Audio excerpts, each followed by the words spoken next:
Say that I've got 5 minutes. I paid for this party.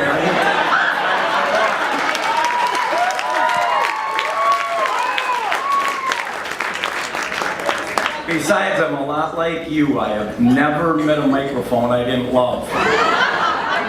So if you have to go to the bathroom, tough. Well, welcome everybody. We're really glad that you're here. We've got a great band tonight. The Hitchville Band is world famous, and they are going to rock this place, so it's going to be a lot of fun. And I do want to thank everybody for giving up a beautiful day to join us here. We've got people that live close, we've got people that live far away. We've got the Swedes right here that came all the way across the pond. And if you get a chance, if you haven't visited with them yet, you know, come on over and talk to them. They talk funny, but if you want to throw back a shot of aquavit or try your first lutefisk smoothie, this is your group. I'll get you all over.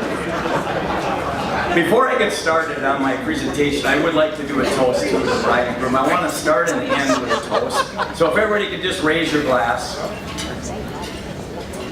Here's to the past for all you've learned. Here's to the present for all you share. And here's to the future for all your dreams. We love you guys. And I would be remiss if I didn't acknowledge some very special people, the two people that made this whole party, this whole event entirely possible. And I'm not talking about Matt and Kristen, and I'm not talking about me and my checkbook. I'm talking about the mothers of the bride and groom. And I'd like everybody to give it up for the illustrious Anne Strom, Matt's mother.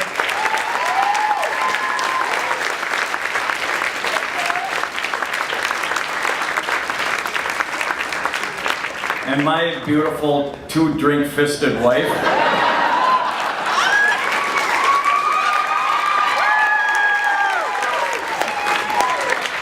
Honey, you do know that I have to pay for those, right? But I do want to point something out too about Jackie. Jackie made all these beautiful purple vests and ties that the guys are wearing. She made all those beautiful purple dresses that the bridesmaids are wearing, and she literally poured her heart and soul into hand making from scratch Kristen's bridal gown. So thank you.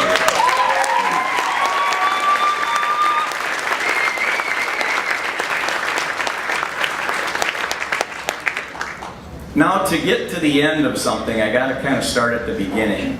And I'm going to take you back on a little bit of a history trip here, because an event happened about 29 years ago that literally changed my life. It was November 26, 1985, and it started out like most days. Alarm went off, got out of bed, had a little something to eat, took a shower, and was getting ready to head downtown to my job. Jackie was almost 8 months pregnant at the time, and before I left, I gave her a kiss on the cheek, and I looked at her and I thought, wow, she's really starting to look pregnant. And although we had never had this electronically verified with an ultrasound or any of those fancy tests that they had, we were absolutely 100% positive that she was having a boy. And not only was it a boy, but his name was Jake. He was going to be the most handsome valedictorian that the Bloomington school system had ever seen. And he was going to be the toughest guy in the NHL. That was my plan. So I gave Jackie a kiss on the cheek, and I gave Jake a little pat, and I told him to take care of Mom till I got home from work. And then I headed off downtown to slay some dragons. Well, about 2 or 3 hours into my day, I got the call. And it was Jackie. And she said, Jeff, I'm having the baby. And I'm a planner by nature. I said, yes, I know, dear, you're having the baby right at Christmas. It's going to be Jake. He's going to play in the NHL. I got that all figured out. She goes, no, I'm having the baby today. And I said, well, no, you're ahead of schedule.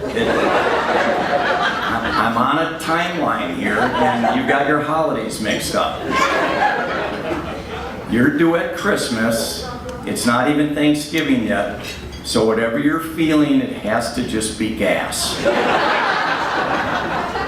And Jackie, in her sensitive and caring way, said, "Look, dumbass, I'm having that baby today.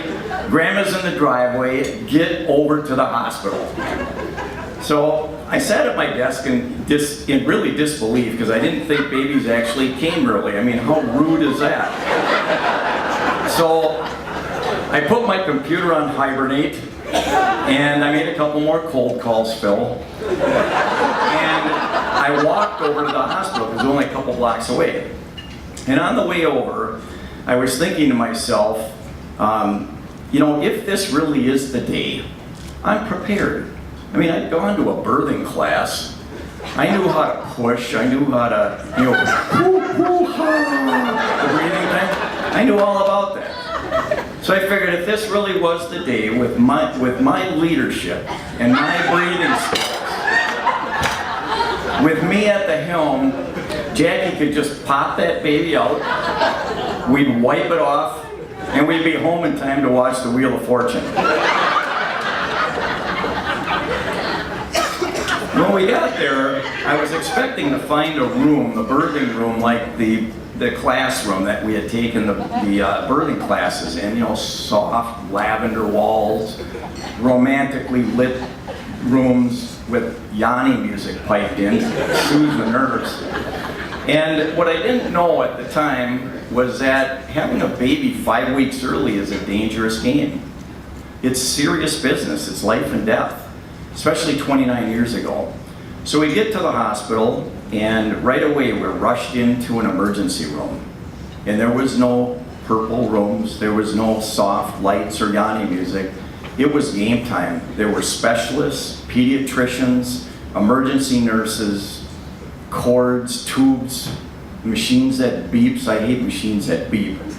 And it was scary. Jeff wasn't in control. I was a spectator. I was kind of pushed aside as these wonderful experts did their job trying to save the life of a premature baby and make this delivery possible for Jackie and I. So after 2 hours of what was intense pressure and prayer for me, this baby was born.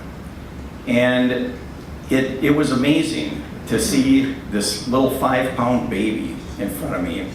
And it was immediately whisked away, because I didn't know at the time, but the doctors immediately grabbed this baby and whisked it into the emergency intensive care unit to make sure that at that stage of the game that the lungs and the heart were strong enough to survive.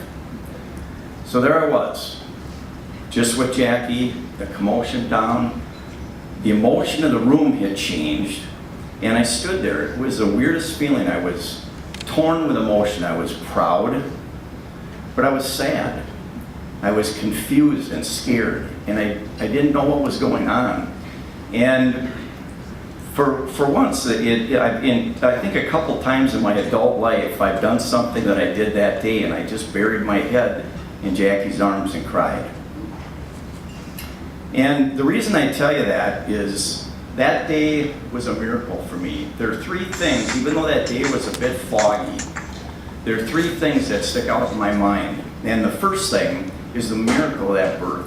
It was just the first baby, the whole event was just a miracle. You're a miracle today, but it was a miracle then.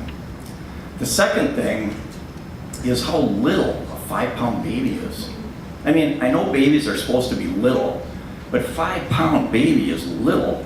And I remember, I never told you this, I looked at that baby for a second before they whisked away. I thought, I have caught bigger walleyes than this.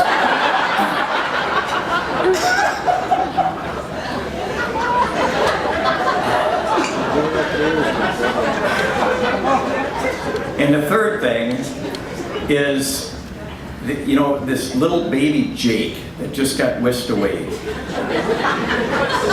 Before the doctors whisked little Jake away, I gave his naked little body a quick up down, and I noticed there were 3 things missing.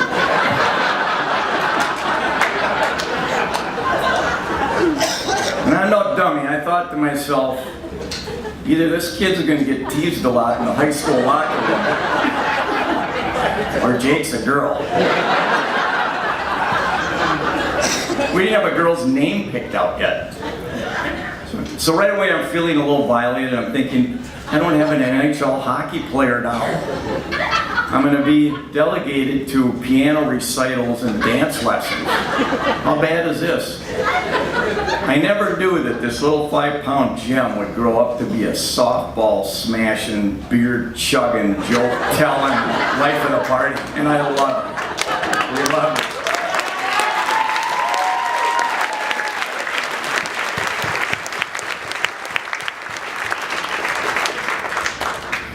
I think back, coming from a little 5-pound seed of a baby, you know what happened over the years, and it seems to me now, and it happened in the cosmic blink of an eye, that you came from this 5-pound baby to taking your first steps.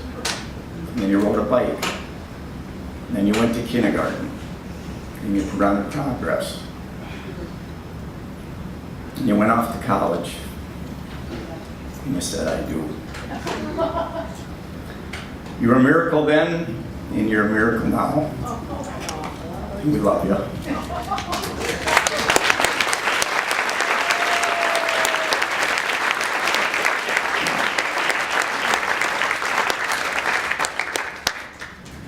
One of Jackie's friends asked me before this deal, are you going to cry?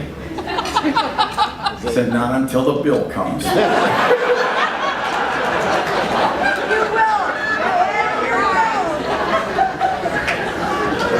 Like my friend Charlie Ecker told me, tell him I wasn't the best man at this wedding, but I'm the best man here.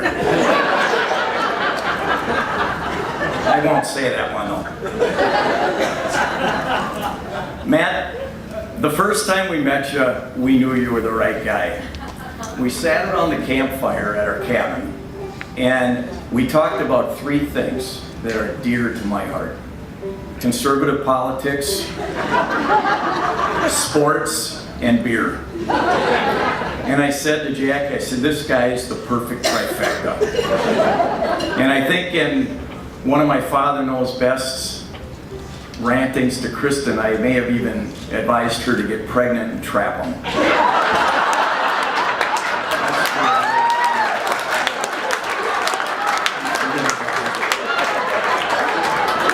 Pastor, I'm sorry about that one.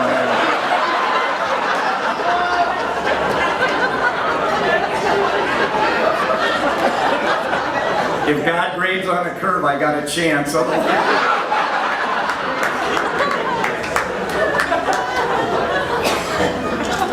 Matt, I do have a little bit of advice for you, and I think you should write this one down. Don't write it down on a flimsy cocktail napkin. You write this one down on a stone slate with a chisel. It goes like this: happy wife, happy life. Trust me, you're going to have to get used to saying a few more yes dears, being late, and apologizing for things that you didn't even do. It's just part of the deal. I told people at our 30-year anniversary, we celebrated our 30-year anniversary in June, and I told people that 30 years ago, when I took the pledge and said, till death do us part, I never dreamed that at times it would become the goal.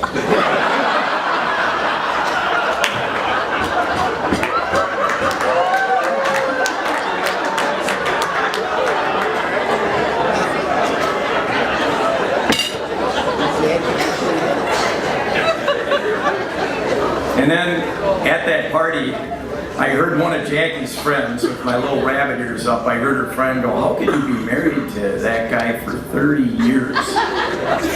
Jackie said, well, it was easy. On our 15th anniversary, I took him on a worldly tour of the golf courses in Ireland. And on the 30th anniversary, I went and picked him up.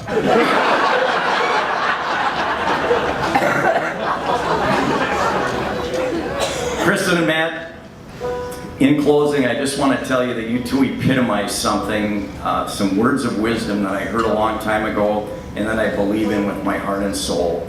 And that is that you don't marry the one you think you can live with. You marry the one you know you can't live without. And you two have done that.